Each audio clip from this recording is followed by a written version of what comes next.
Welcome back to another episode of Evan's Repairs and Creations, where today we'll be working on my early 1970s Pacesetter Trailbuck mini bike.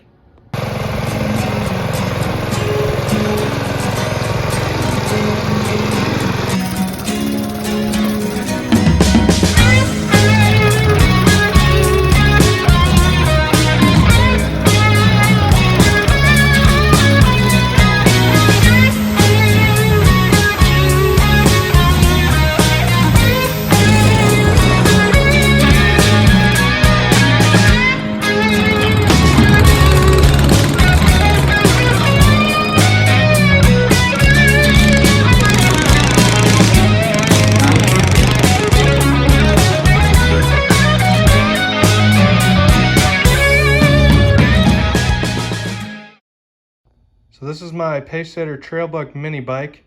It's from the early 1970s. These bikes were made in Cascade, Iowa, which is cool because it's near where I lived. I picked this one up from a guy in Atlantic, Iowa for $400 a couple months ago. And I rebuilt this jack shaft and torque converter because it would run and drive, but it wasn't great. But anyways, I went to drive it today and I started up and gave it some throttle and it wouldn't go because this rear torque converter pulley broke. Some part of it broke and I need to dig into it and replace it, or I'm just going to replace both parts of this torque converter because it had been having issues for a while and it just wasn't driving great because it was kind of raunchy starts. And so we're going to dig into this, and it's a big hassle to take this jack shaft apart, but we're going to do it because it needs to be replaced now, and I've been putting it off for a while because I didn't want to do it. But today's the day because I have a reason to do it, so let's get into it. Okay, so as you can see, we've got the whole jack shaft pulled out.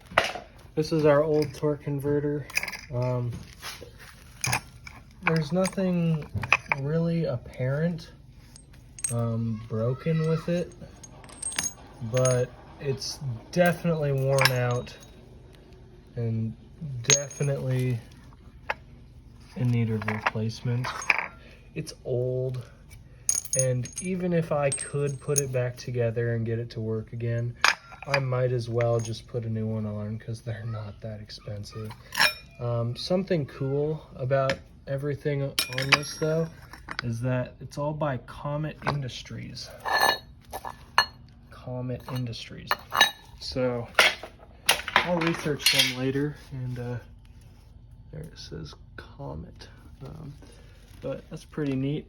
But what I'm going to do is I'm just going to get a new one of these, and we'll come back and put them on. Alright, it has been a few weeks since the camera was on, but I decided against getting a new drive pulley and just decided to get a new driven pulley because the drive pulley seems to be in good working order.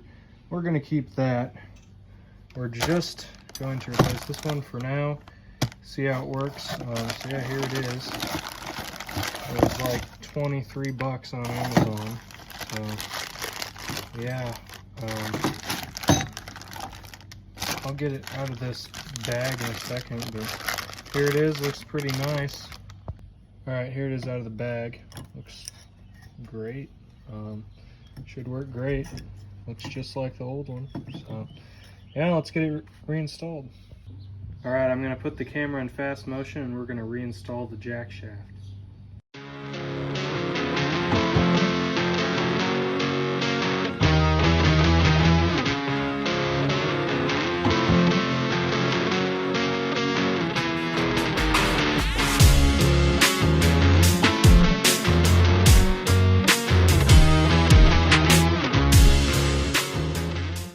Alright, we're moving over to this side now.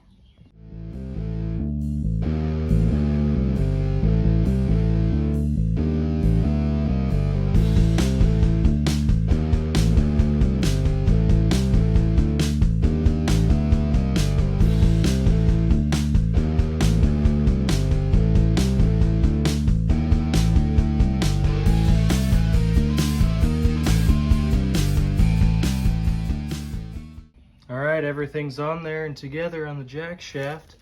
Last step is just to get this chain back on the sprocket. And over here we just gotta tighten down this guy, the drive pulley. And yeah, then we should be good to go. Looks great in there. Took a little bit of work to get everything where I wanted it, but now it looks good. So let's get out there and maybe start driving it a bit. All right, she's all fired up, and let me show you the headlights. So we flip this switch here, got our headlight, and this is supposed to be a high and low switch here, but apparently there's no really, I mean, you can tell it's going to a different beam, but they're not really any brighter or darker. Pretty cool. And back here we've got a tail light. So that's neat. And it's a license plate light. You just can't see it right now because it's not dark enough out. Yeah, let's take it for a ride. Alright, here we go.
Okay, I got back from the ride and it didn't go very well.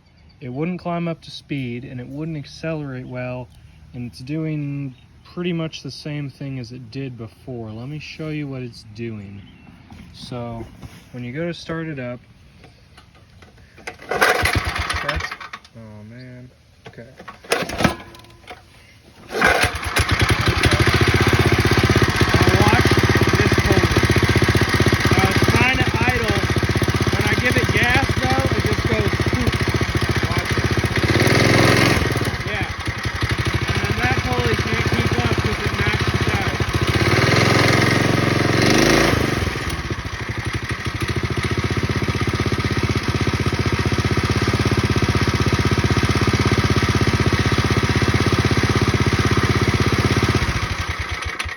If you roll it a little bit,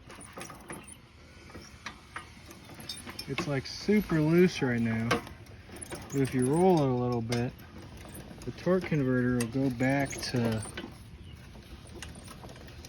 its correct spot. But if you start it again, it just does it again. So I don't know what's going on here. I don't know if it's the drive pulley, but I need to do some more research, and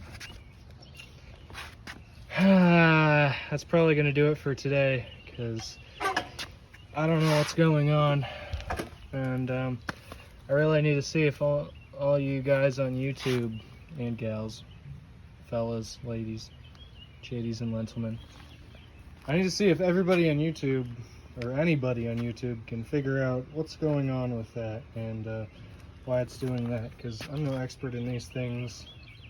I know enough, but I guess not enough. But I'm going to do some research. That's probably going to do it for today. Thank you for watching today's episode. It wasn't a great success because... Actually, just kidding.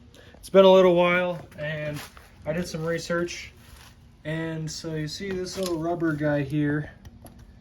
Apparently, so these torque converters were made to be run the other way. So this spring assembly in here was facing outward, so that means it would spin a different direction.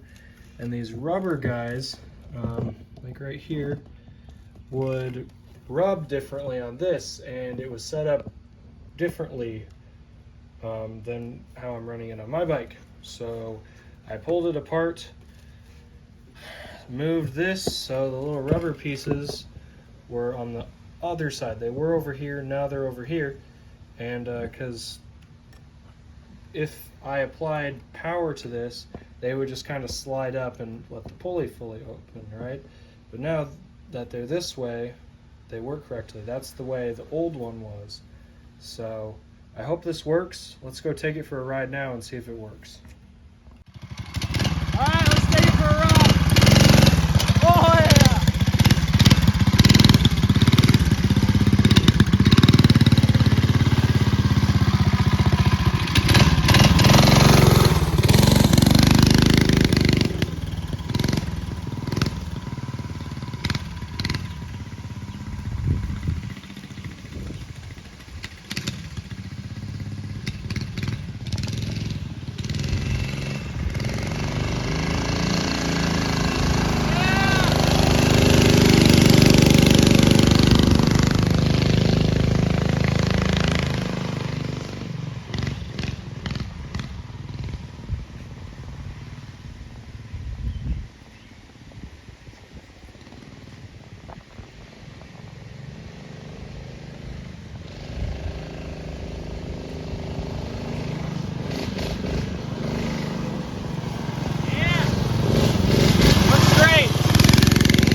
Well, as you can see, I've successfully fixed my Pacesetter Trailbuck mini bike.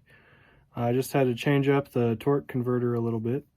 So yeah, when in doubt, just go on some old forums online, because people know things. So yeah, I hope to feature the Trailbuck in some more content, maybe some off-roading. Same with the four-wheeler. But yeah, go check out my other content. And if you like this, hit the like button and subscribe. Thanks for watching.